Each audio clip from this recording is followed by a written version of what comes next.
మా ఇంట్లో కూడా నాతో పాటు తోడబుట్టిన వాళ్ళు ఉన్నారు, మహిళలు ఉన్నారు.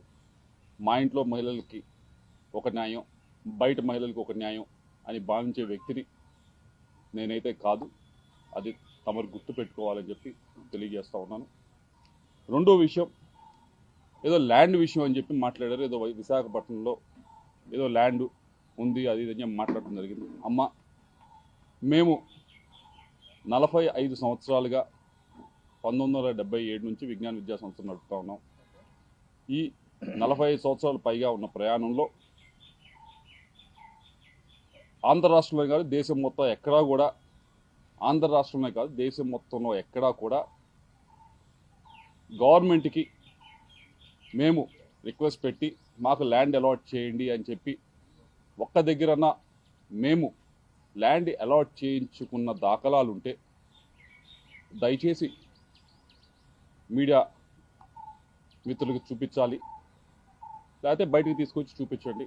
తప్పకుండా 45 సంవత్సరాలు ఎప్పుడు కూడా మేము ఎక్కడ ఏ గవర్నమెంట్ దగ్గర నుంచి కూడా ల్యాండ్ మేము విద్యా సంస్థలు పెడతాము మాకు ల్యాండ్ ఇవ్వండి అని చెప్పి మేము ఎప్పుడు కూడా అడిగింది లేదు, తీసుకుంది లేదు. వచ్చి 9 నెలలు అవుతుంది. అమరావతిలో చాలామంది ఇంకా మాకంటే కూడా అక్రెడిటేషన్ తక్కువ ఉన్న వాళ్ళు కూడా స్కూల్స్ కానీ యూనివర్సిటీస్ కానీ పెట్టుకుంటామని చెప్పి ల్యాండ్ కోసం అప్లై చేస్తున్నారు. నేను ఇప్పటిదాకా మీరు చూసుకోండి, ఎక్కడికన్నా ఏ ఆఫీస్ దగ్గరికి వెళ్ళి చూసుకోండి, ఇప్పటిదాకా నేను ఒక అప్లికేషన్ అమరావతిలో నాకు ల్యాండ్ ఉందని చెప్పి పెట్టింది కూడా లేదు. విశాఖపట్నం ల్యాండ్కి సంబంధించి అది 2009లో మేము అప్పుడు కాంగ్రెస్ గవర్నమెంట్ ఉన్నప్పుడు మీకు ఎవరో తప్పు ఇన్ఫర్మేషన్ ఇస్తున్నారు, 2019 అని కాదు, 2009లో కాంగ్రెస్ గవర్నమెంట్ ఉన్నప్పుడు ఆక్షన్ వేస్తే అలాట్మెంట్ కాదు, అలాట్మెంట్కి ఆక్షన్కి కొద్ది తేడా తెలుసుకోండి.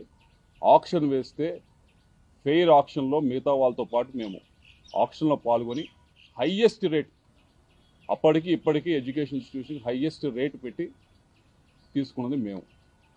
కాబట్టి ఒకసారి మీకు ఎవరో మీకు బ్రీఫ్ చేస్తూ ఉన్నారు, వారిని డేటానా సరిగ్గా ఇవ్వమని చెప్పి కోరుతా ఉన్నాం. ఇవన్నీ కూడా ఈ రెండు విషయాలు కూడా ఎందుకు మాట్లాడారో ఎవరు మాట్లాడిచ్చారో నాకు తెలుసు. వారి గురించి కూడా చివరిలో నేను మాట్లాడతాను.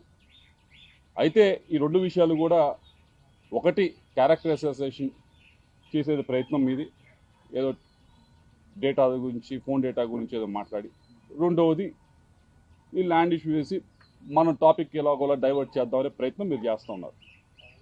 కానీ అసలు విషయం గురించి మాట్లాడుకుందాం. మూడో విషయం, 3 ముక్కలు అన్నా కదా, మూడో ముక్క ఇది.